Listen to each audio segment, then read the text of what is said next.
अस्सलाम वालेकुम। ये है एपीएस स्कूल क्लास 7 की हिस्ट्री की बुक, जिसका आज हम चैप्टर 1 स्टार्ट करने जा रहे हैं। तो सबसे पहले इंट्रोडक्शन टू एंशियंट सिविलाइजेशंस हम पढ़ेंगे। Some of the well-known civilizations of the world began and flourished near rivers because people could access water and find food by hunting and fishing. यहाँ पे कह रहे हैं कि जो वर्ल्ड की सबसे वेल नोन सिविलाइजेशंस हैं वो जो है शुरू हुई और वो ज़्यादातर रिवर्स के पास आबाद हुई, क्योंकि लोगों को रिवर के पास सहूलियात थी कि वो वहाँ से पीने के लिए पानी ले सकते थे, खाने के लिए फ़ूड ढूंढ सकते थे और वहाँ पे हंटिंग और दरिया से जो है वो फ़िशिंग कर सकते थे। People developed agriculture as they learned that alluvial soil deposited near river banks was suitable place to grow food crops. लोगों ने जो है एग्रीकल्चर की डेवलपमेंट की जब उन्होंने ये सीखा, ये बात सीखी कि जो रिवर बैंक्स हैं वो मतलब दरिया के किनारे जो है वो एलुवियल सॉइल डिपॉजिट करता है, यानी एलुवियल सॉइल को वो छोड़ता है दरिया। तो वो जगह उनके लोगों के लिए बहुत सूटेबल प्लेस थी, मतलब बहुत अच्छी जगह थी जहाँ पे उनके क्रॉप्स बहुत अच्छे से ग्रो कर सकते थे। Rivers also provided the means to facilitate trade. Rivers जो है ट्रेड की सहूलियात भी प्रोवाइड करते थे, जहाँ पे लोग अपना सामान लेके एक जगह से दूसरी जगह जाके उनको अपने सामान को बेचते थे और मुनाफा कमाते थे। उसके बाद है the Roman civilisation. In Europe the Roman civilisation grew near the Tiber river. Europe जो रोमन सिविलाइजेशन है वो यूरोप में थी और ये कहाँ पे थी? ये टाइबर रिवर के पास आबाद थी। The Mediterranean sea road connected the ancient Roman empire with other regions for trade. जो वहाँ पे मेडिटेरेनियन सी था वो जो है एंशियंट रोमन एम्पायर को दूसरे रीजन्स या दूसरी कंट्रियों के साथ कनेक्ट करता था, ताकि वो आपस में ट्रेड कर सकें, अपने सामान बेचें और ख़रीदें। रोम, the capital of the Roman Empire, emerged in 753 BCE as a group of small villages located on low hills. जो रोमन एम्पायर का कैपिटल था वो रोम था और वो 753 BCE में इमर्ज हुआ था। कैसे? वो जो है छोटे छोटे गांव थे जो कि बहुत ही लो हिल्स पर लोकेटेड थे। These villages gradually developed into city states. Aahista Aahista यही छोटे गांव जो हैं ये डेवलप्ड होते गए और ये सिटी स्टेट्स के सिटी में तब्दील हो गए। Each with its own government, यानी हर गांव की मतलब जो वो सिटी में चले गए थे उनकी हर सबकी अलग अलग अपनी उन्होंने गवर्नमेंट बनाई हुई थी। By 250 BCE, it had become a wealthy and strong civilization that spread to most of Italy and Greece. It had a strong army that protected the empire from external threats. 250 BCE में यानी 250 before Christ era में क्या हुआ कि यही छोटे गांव जब सिटी स्टेट्स में आए, तो जब सिटी स्टेट्स बन गए तो ये एक बहुत ही वेल्दी और स्ट्रॉन्ग सिविलाइजेशन बन गए, यानी बहुत ही अमीर लोग और बहुत ही स्ट्रॉन्ग सिविलाइजेशन बन गए छोटे छोटे गांव से। और इनके पास क्या थी? स्ट्रॉन्ग आर्मी थी जो वहाँ का एम्पायर होता था, वहाँ को जो है एक्सटर्नल थ्रेट्स यानी बाहर से जो भी लोग कोई भी कंट्री या कोई भी लोग हमला करते तो वो आर्मी उनको प्रोटेक्ट करती थी उधर के एम्पायर को। The Roman Empire grew so large that in 286 BCE, Emperor Diocletian decided to split the Roman Empire into two halves, Eastern and Western Roman Empires. Roman empire जो है वो इतनी बड़ी हो गई थी 286 BCE में कि वहाँ का जो एम्परर था डायोक्लेशियन, उसके लिए ये बहुत आवाम थी, बहुत बड़ा हो गया था ये, तो इसको संभालना उसके लिए डायोक्लेशियन के लिए मुश्किल हो रहा था। तो उसने डिसाइड किया कि वो रोमन एम्पायर को टू हाफ्स में डिवाइड करेगा, एक ईस्टर्न और एक western Roman empire. In 476 CE the last western Roman empire was overthrown by the German chieftain. फिर 476 CE यानी 476 कॉमन एरा या क्राइस्ट एरा में क्या हुआ कि वो जो रोमन एम्पायर था वो जर्मन चीफ्टन के उसने जो है उसको हरा दिया, उसको ओवरथ्रोन कर दिया, यानी उसको जर्मन चीफ्टन ने रोमन एम्पायर को शिकस्त दे के उसका फॉल कर दिया।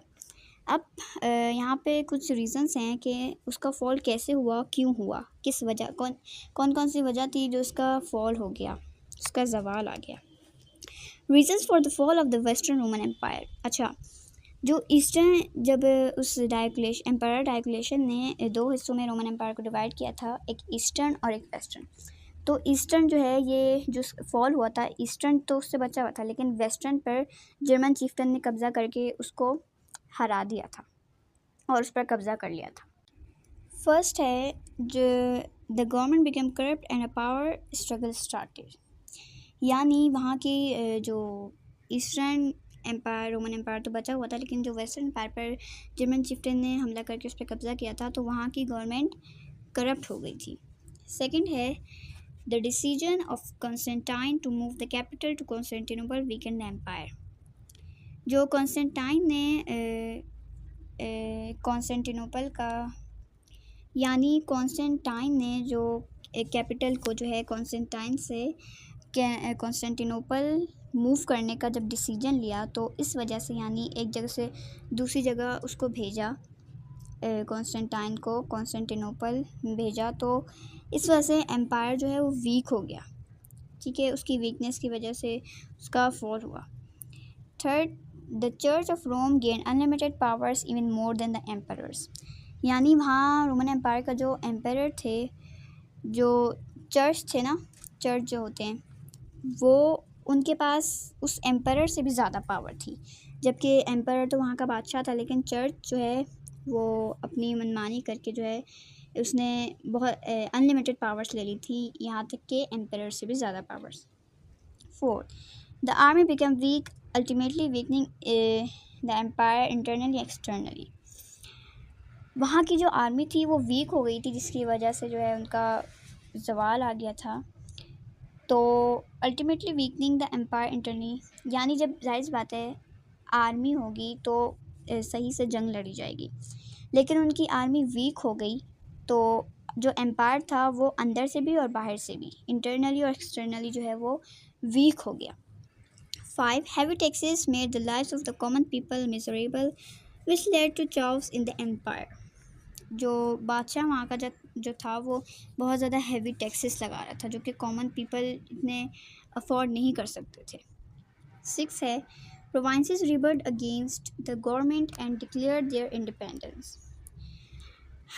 ये है कि जो वहाँ के जो प्रोविंसेस यानी वहाँ के जो सूबे थे उन्होंने गवर्नमेंट के ख़िलाफ़ जो है बगावत या गद्दारी जिसे कहते हैं रिबल्ट, वो उन्होंने वो किया, गद्दारी की, मतलब उनके गद्दारी नहीं, मतलब उसके ख़िलाफ़ बस बहुत ज़्यादा बोलना शुरू किया गवर्नमेंट के ख़िलाफ़। 7. Barbarians and Huns from central Asia attacked and destroyed most of the empire. जो बारबेरियंस और हंस थे जो कि सेंट्रल एशिया से थे, उन्होंने अटैक किया और वहाँ के जो ज़्यादातर एम्पायर थे उनको जो है उन्होंने तबाह कर दिया। Information prompt, the word barbarian also means in ancient times a member of a group who did not belong to one of the great civilizations, Greek, Roman, Christian. They were considered to be violent and without culture. यहाँ कह रहे हैं कि जो word barbarian है, मतलब ancient time में इसका मतलब ये होता था, यानी लोगों का ऐसा ग्रुप जो कि मतलब ग्रेट सिविलाइजेशंस जो पिछले वक्तों की थी उनमें से बिलोंग नहीं करता था, बल्कि उनको एंशियंट ग्रीक के एंशियंट टाइम्स में, पुराने ज़माने में उनको जो है एज आ वायलेंट और विदाउट कल्चर, यानी जिनका कोई कल्चर नहीं होता था, यानी वो जाहिल लोग होते थे, उनको ऐसा कंसिडर किया जाता था। देन है The ancient Greek and Roman civilization were the most advanced civilization of their time. Both contributed a great deal in fields of science, engineering, architecture, government, philosophy, etc.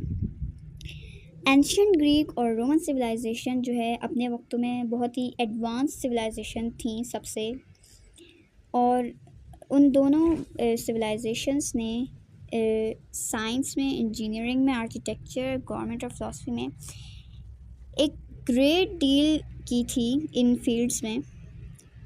With the fall of the Western Roman Empire around 500 CE, the scientific and cultural development of Europe stopped. With this decline, Western Europe entered the Dark Ages.